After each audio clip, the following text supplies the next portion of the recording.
Maintenant, on va parler de ce qui nous intéresse, même quand on est en bonne santé, en pleine santé, c'est est-ce qu'on peut développer sa mémoire? Alors, pour parler de mémoire, quoi de mieux que d'écouter d'abord un témoignage, celui de Sébastien Martinez. Sébastien Martinez, il est champion de France de mémoire 2015. On écoute son histoire, voir si c'est inné ou si il a travaillé. Bonjour Pumps. Avant, je détestais apprendre par cœur comme beaucoup d'étudiants. Vous savez, apprendre de l'anglais, de l'histoire géo, du français. Jusqu'au jour où j'ai découvert qu'il existait vraiment des stratégies de mémorisation. Et lorsque je les ai appliquées, j'ai de suite vu les résultats. Donc sans technique, je mémorisais 5 mots sur 20 et avec des méthodes, je faisais 20 sur 20. Alors, je vous invite vraiment à vous entraîner sur cette voie des stratégies de mémorisation parce que, un, il y en a pour tout le monde. Ces méthodes, elles sont réparties sur 3 axes clés. Un, la capacité à être attentif. 2, cette capacité à associer, créer des liens. Et 3, la capacité à répéter, à consolider une information. Et vous allez voir, plus vous allez vous entraîner, plus vous allez prendre du plaisir.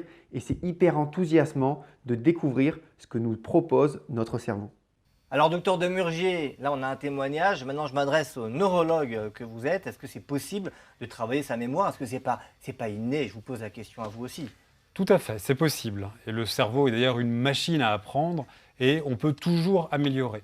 Les techniques les plus souvent utilisées pour améliorer ces capacités de mémorisation, notamment pouvoir augmenter le nombre de choses qu'on peut apprendre les unes à la suite des autres, c'est d'utiliser le fait que la mémoire visuelle est plus importante, plus vaste que la mémoire verbale.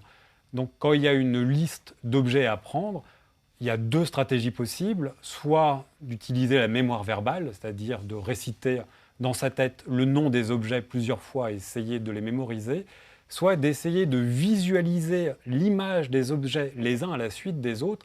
Et cette mémoire visuelle, dans l'espèce humaine, est beaucoup plus développée et permettra de retenir un grand nombre d'objets, en tout cas de manière bien plus importante que si on utilise juste les mots et la mémoire verbale. Donc, vous nous confirmez qu'il est possible d'entraîner sa mémoire et de l'améliorer, même quand on a l'impression qu'on n'en a pas. Exactement. Avec des stratégies, tout le monde peut considérablement améliorer sa capacité à retenir des informations. Merci beaucoup, docteur Demurgier, d'avoir été avec nous et de nous avoir donné ces conseils qui